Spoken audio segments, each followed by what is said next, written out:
Comment créer un site aux allures professionnelles sous Shopify?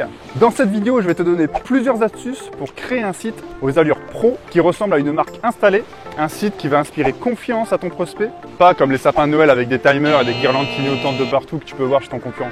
Bonjour à tous, je suis Aurélien Privos, votre coach business qui vous accompagne jusqu'à la liberté financière. Avant de passer à la suite, abonne-toi à la chaîne si ce n'est pas encore fait. Clique dans la description pour recevoir notre formation gratuite qui te montre étape par étape comment créer une marque rentable et pérenne. Dépêche-toi, dès qu'il y aura 1000 inscrits, nous lancerons un challenge pour te prouver qu'il est facile de générer 2500 € de bénéfices par mois en e-commerce et en France. Tu auras accès au back-office de la boutique, tu auras l'URL forcément aussi de la marque, on te montre tout. Donc inscris-toi gratuitement et on se retrouve tout de suite pour la suite de la vidéo. Pour traiter ce sujet, je ne vais pas faire un tuto, mais plutôt donner des pistes, des stratégies, les pages indispensables sur tous les sites, des conseils pour établir une belle page d'accueil, etc. Si ça t'intéresse que je fasse un tuto complet, dis-le moi directement en commentaire, mais surtout inscris-toi à notre formation gratuite via le lien en description pour être prévenu lorsqu'on lancera notre challenge e-commerce. La plateforme personnellement que nous utilisons, c'est essentiellement Shopify. Ça permet de créer de boutiques en ligne avec très peu de frais et sans savoir développer. D'ailleurs, niveau tarif, Shopify se rémunère par un forfait mensuel et un pourcentage sous forme de commission sur tes ventes. Le premier forfait, il démarre à 29 € par mois ou 29 $ avec une commission de 1% sur tes ventes. Mais ça reste le partenaire idéal pour démarrer. Je te mets un lien juste en dessous pour bénéficier d'une période d'essai sans frais. Pour le design de ton site, tu trouveras une multitude de templates sur Shopify. Il est toujours mieux de se différencier. Et personnellement, moi j'adore, c'est les thèmes de Out of the Sandbox, notamment le thème Flex ou Turbo. Mais si c'est ta première boutique, je te conseille de démarrer avec un thème gratuit de Shopify et notamment le thème début qui est très suffisant pour démarrer. Tu auras cependant une refonte à prévoir quand tu auras un peu plus de budget. Hop, hop, hop, hop. Avant d'aller cliquer sur le lien et d'installer Shopify, vérifie que tu as bien tous ces prérequis. Tu as une liste de mots-clés pertinents SEO. Tu as réalisé tes photos et des contenus visuels. Ton logo est créé.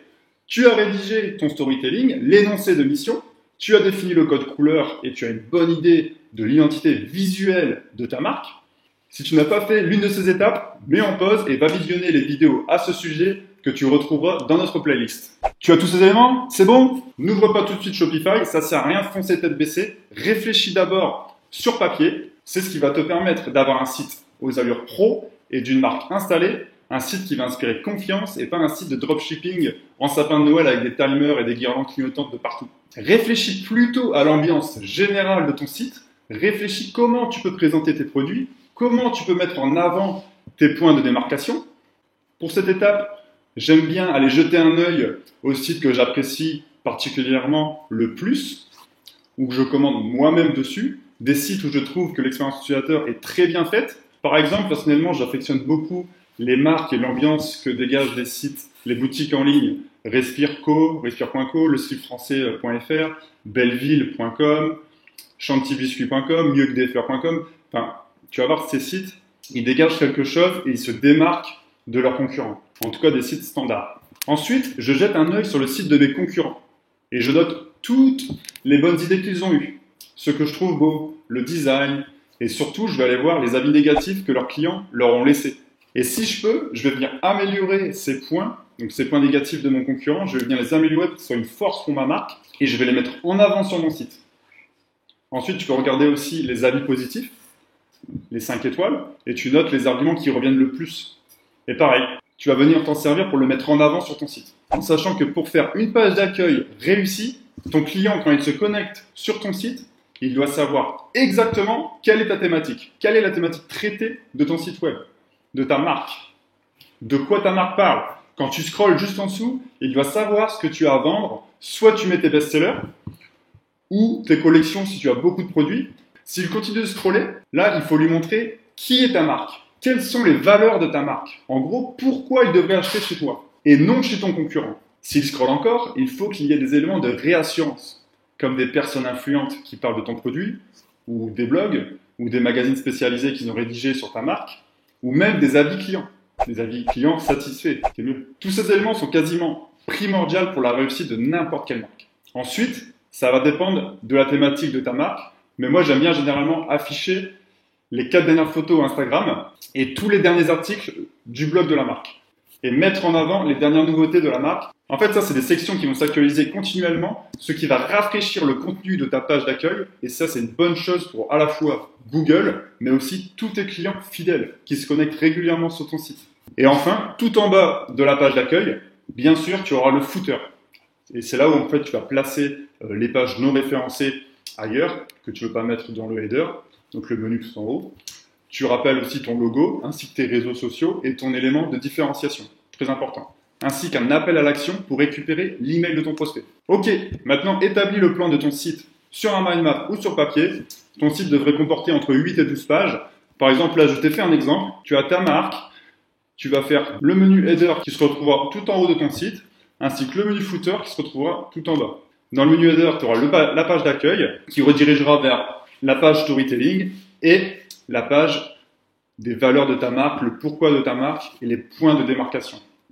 Ensuite, tu auras la collection, ta collection principale. Si tu as plusieurs collections, tu peux les mettre ici. Mais sinon, tu as ta collection principale et dans la collection, elle va desservir tous les produits. Donc on a dit, si tu démarres et que tu n'as pas forcément beaucoup de budget, rappelle-toi 4 à 8 produits. Tu peux aussi faire des sous-collections en rapport avec ta collection principale dans le but de se référencer sur Google. Et ensuite, dans le menu footer, là on a dit qu'on mettait les pages qu'on ne va pas mettre en avant forcément dans le menu header. La page FAQ, la page de contact, le contact professionnel, les infos générales, le blog, les mentions légales et les conditions générales de vente. Et comme tu as vu dans la vidéo que Laura a faite sur le SEO, pour toutes tes pages importantes, tu dois déterminer un mot-clé.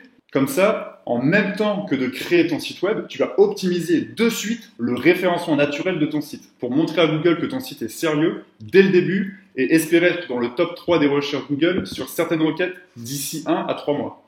Ok, maintenant tu peux ouvrir Shopify. Tu crées tes menus, tes collections, tes produits, tes pages annexes et n'oublie pas d'optimiser aussi les pages en fonction du mot-clé choisi. En sachant que la page d'accueil, les collections, les pages produits et les articles de blog, ce sont les pages les plus importantes et les plus faciles à référencer sur Google. Donc fais ces pages. Profites-en aussi pour aller dans l'onglet Préférences et remplir la métadescription de ta page d'accueil pour le référencement naturel. Une fois que tu as créé toutes les pages de ton site web et les textes, tu peux mettre en place tes images. Tu peux aussi utiliser Shutterstock, qui pour rappel est une banque d'images très professionnelle, normalement payante, mais tu as une offre d'essai de 30 jours qui te donne le droit à 10 téléchargements, ce qui est largement suffisant pour combler les images qu'il manque sur ton site. N'hésite pas à utiliser en parallèle canva.com pour redimensionner, arrondir une image, faire un montage, faire une superposition d'images, etc. C'est très simple d'utilisation et c'est vraiment ça qui va donner une allure professionnelle à ton site web. Généralement, à part pour les bannières, c'est pas forcément une bonne idée d'insérer des images en pleine dimension. Généralement, il vaut mieux les travailler un petit peu avant de les mettre sur ton site. N'oublie pas tes politiques de prix, de frais de port et de lier un support bancaire à ta boutique et tu es prêt à vendre. Félicitations. J'ai essayé de faire concis et t'expliquer de manière plutôt axée sur la stratégie pour qu'à la sortie de ton site soit propre, soit professionnel. Si tout n'est pas clair ou tu as des questions, pose-les-moi en commentaire. Dis-moi aussi si ça t'intéresse une vidéo où je monte un site de A à Z en filmant mon écran. Je t'attends dans la prochaine vidéo où je te montre les 7 applications indispensables pour ton shop e-commerce. T'as pas besoin de plus. Tu l'as compris, le but est vraiment d'avoir un site épuré et classe. En attendant, abonne-toi à la chaîne et réserve ton appel avec moi si tu veux qu'on fasse un audit de ton site ensemble gratuitement en réservant ton appel dans la description. Allez, ciao! Et toi, et si tu te lançais?